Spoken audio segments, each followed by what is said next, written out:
I'm Sally Lehman, and I'm with The Advocate. Today we're talking to Jared Bierbrauer about his documentary film, Damn Strong, Mental Health and Masculinity. Thank you for being here today, Jared. Yeah, thanks for having me. Your film was produced through Damn Worth It Productions, which is associated with Oregon State University. How are you associated with the university? I was a student as of a couple days ago. I was fortunate enough to graduate, but originally about 2 years ago, I started working for CAPS, Counseling and Psychological Services. And at the same time, I got associated with Damn Worth It, which is Oregon State University's mental health awareness campaign. And so I was kind of doing two of those things at once, one volunteer and one work, and just kind of being a bridge between those two campaigns, which was a pretty fun experience. Why did you end up making this documentary? Was it just to combine those two aspects of what you were doing with school and work? In terms of just overall mental health and masculinity, I've always kind of had a passion for that. My mom, really sweet, caring lady, always raised me to be, sweet and caring. Always made sure hey, make sure you're checking in on yourself, checking in on others, always read the room, always have consideration for others, all that. And so, but at the same time, I grew up and like every other guy in this world wanted to, please my father by being tough and playing football and basketball and all that, and not showing emotion, stuff like that. And it was certainly an interesting dynamic of sort of being pulled in those two directions. And so when I got to OSU and I learned about Damn Worth It, that was when things started to finally open up for me. I also thought about hey, maybe I could make a documentary about something, because at the time I was doing a little bit of journalism with Orange Media Network, and I had just finished up my tenure as sports chief there. And so I was like, video kind of seemed like the next thing I wanted to explore. So when I got the job at CAPS, I was like, what can I put on my application and my resume that'll really help me stand out? And I was like, well, maybe I could just say, let's make a documentary. At the time it was like a total pipe dream. I just wanted to, help myself stand out. But it's interesting because that was to do a presentation. They were like, hey, come to the interview and do a presentation on something you're passionate about. And I did masculinity. And one of the things on there, what would you do if you were to get the job, was make a documentary. And like I said, it was total pipe dream. At the time I was like, there's no way, I don't have the resources. It's a large project, especially one that's longer than 30, 40 minutes, whatever, a feature length film. You were able to do it. Yeah. You did a great job with it too. Yeah, thank you. So you spoke with 4 very different men for this documentary. Did you find common themes between these diverse people? If you kind of listen to, the sort of initial, ways that they talk about masculinity, a lot of it starts with either I was trying to, please a male figure in my life, a male role model, or I didn't have a male role model in my life at some point.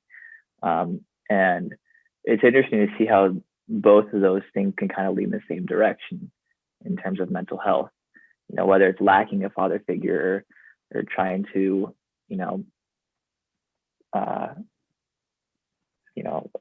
please one, to say, hey, I want my dad to be proud of me. And if I, live up to these male ideologies of, being super tough and having really thick skin and not talking about emotions and not crying, those things, my dad will be proud of me for that, which often isn't true. Mm-hmm. So, yeah. Jason Dorsett mentions hegemonic masculinity. What would you define that as meaning? Hegemonic masculinity is basically the same thing as what a lot of people know as toxic masculinity, but it's more of a professional, scholarly term for it. It's how it's written in the textbooks and stuff like that. The reason why we sort of lean that direction in terms of defining masculinity and that specific form of masculinity is because if you approach someone and say, hey, you are behaving like a toxic man, you have toxic masculinity, the word toxic in general is it's toxic, like very, yeah, it's not received well.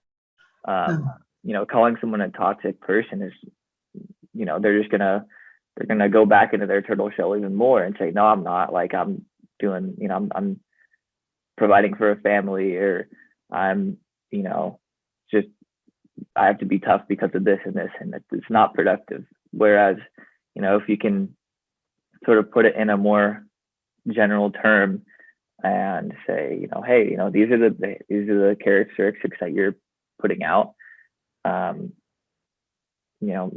Maybe we can work on them. It's a lot more calm of an approach. Do you think that it is harder for young men to deal with the new experiences placed on them when they enter college, the new expectations? There's so much that goes into that when you switch from high school to college. That transition is huge. There are so many things there's so many moving parts. So when you are living in an environment that for years you've been told you have to act this way, you can't act that way, it's been thrown in your face your entire life. And then all of a sudden you go to a new environment like Oregon State University, where there's so many different types of people, so many different groups, so many like different ways of thinking, and you're actually providing for yourself now, and you're actually thinking for yourself now. I mean, that's a huge change. And a lot of times change can be hard, but it's also a learning experience, no matter where you go. So, I mean, that's what I went through. I came to college and, was able to find so many new different passions. And one of those was masculinity and mental health. And so it's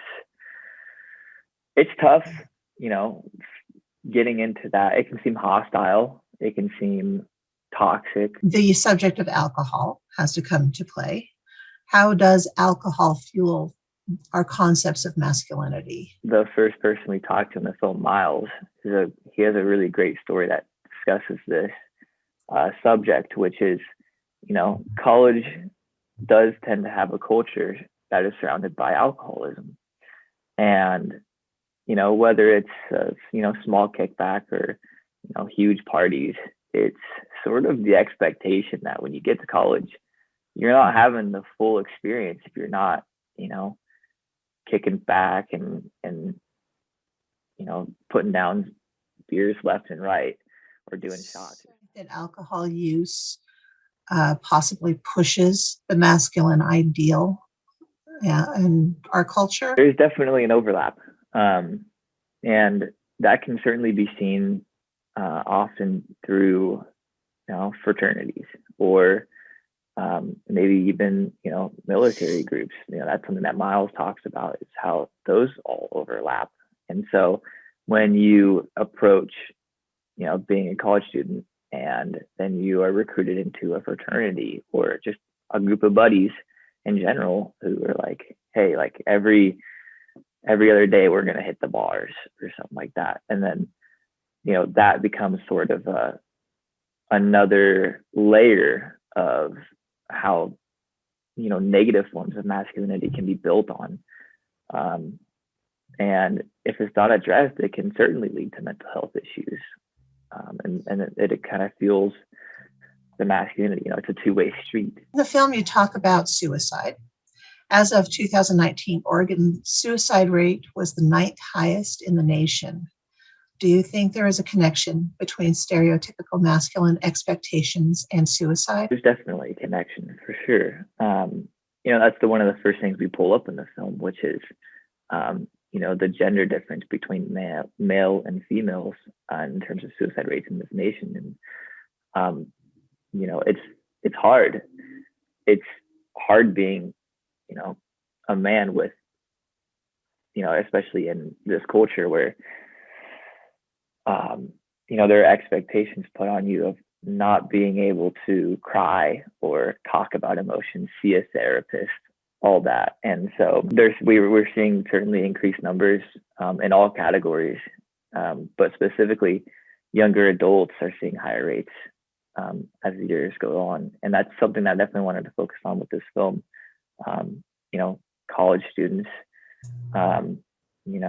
they're constantly having to fight uphill battles, whether it's, harder coursework loads or having to, get a job on top of that. Maybe you're a student athlete and you have to, pack that on as well. There's so many layers to being, a young adult and a male. And all of that just feeds into, not great mindsets. And if you don't have an escape valve, or an outlet to talk about these things, talk about those emotions, it gets bottled up. And that's something that we don't want to see very often. It's tough when you don't have an outlet. In the film, you discuss sexual orientation and masculinity. It's different for everybody. And sexual orientation is definitely something that we see, key differences in, but also some similarities. We talked to Parker, who identifies as a gay man, but his friend Oliver, who pitches in and gives some really good quotes on how they're able to share experiences. Oliver is a trans man, and so there's certainly some differences and some similarities there, but overall it's tough because in general in our society, when you show any amount of emotion, or you have a soft voice, or you don't want to play football, you want to do cheerleading, you immediately get tagged as, oh, well, you must be gay, which makes no sense. It really doesn't. Like, I just want to do what I want to do, and I want to be happy. I want to be happy in my skin. Why do you have to push this narrative onto me? And so that's something that I definitely wanted to look deeper into. And so talking with Parker and Oliver, as A, cheerleaders, but also B, as members of the LGBTQ plus community, they have to go through so much. It's unbelievable. I'm really upset that I had to limit, each person's section to like 10 to 15 minutes, because I had hours upon hours of beautiful stories and beautiful quotes, not just from Parker, Oliver, but from everybody. Yeah. It was, maybe I'll do like an extended edition, go to like 6 hours of of just talking. Yeah, maybe you can make it a series. What is the importance of a male-centric support system to the development of positive masculinity? It is so important that we talk. Just talk, whether you're a dad or a brother or uncle, whatever position you're in, teacher, coach, it doesn't matter. You have to talk to your, the people that you're working with, the kids that you're working with, because it doesn't matter if you're male, female, or, a part of this community, that community. Everybody's going through something. And so this expectation that, oh, he's a guy, he'll figure it out, he'll work it through. It's not true. And we need to talk to people and just say, hey, like, have a sit down with people. How are you doing? Really, how are you doing? Because the first time you ask, they're going to say, oh, well, I'm fine, right? I'm cool. I'm good. You have to get through that. That's the important discussion that we have to have with people in terms of mental health in general. And guys, it's even harder because they've built up these years worth of, oh, you're a guy, you don't talk about it, you don't cry about it. You have to get through that barrier, that wall.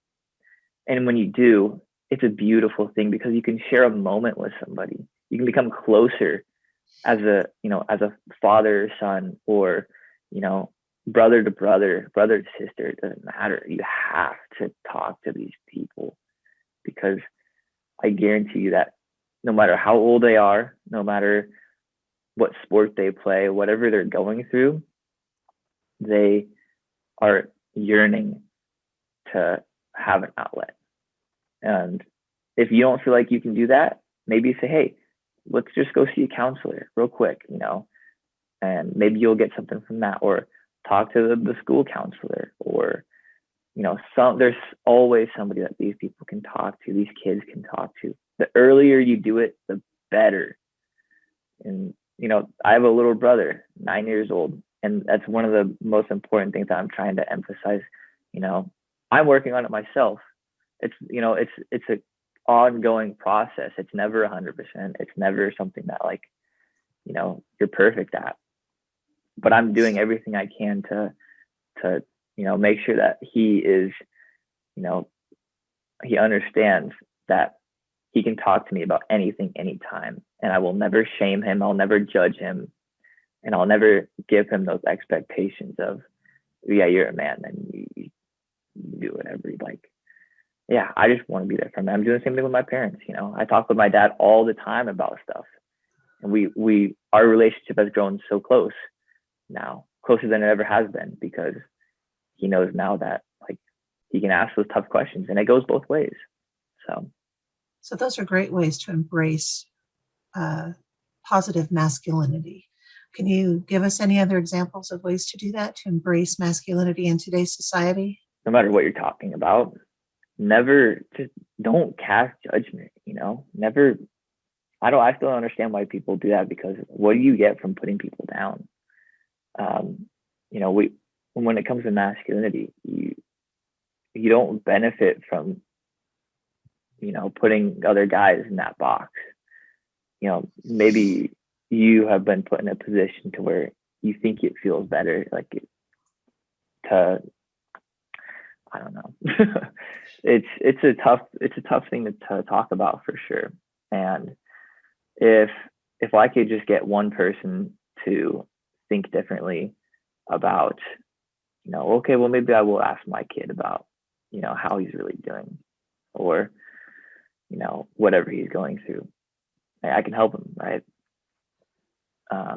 Masculinity is a complex thing. It's not and it's like something that we say at CAPS, self-care is not a one-time bubble bath that fixes everything. It's an ongoing thing. And so, every month, maybe every 2 weeks, you have a sit down, and, maybe you get some ice cream or something, and be like, well, hey, let's, how you doing? How's practice going? How's, and then it can go both ways. How are you and mom doing? How's, work going, dad? Be honest. There's nothing bad about honesty. If it can feel tough at first, but I'll say it again and again and again. The more honest you are with that person sitting across from you, no matter what relationship you share, no matter what background they have, no matter if you've known them for one day or one lifetime, you will grow closer every single time, the more honest you are with them. So thank you. And thank you for your time.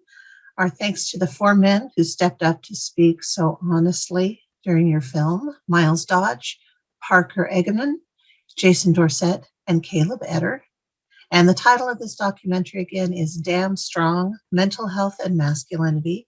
And you will find a link to that at the bottom of this article. Thanks for your time, Jared. all right, thank you all.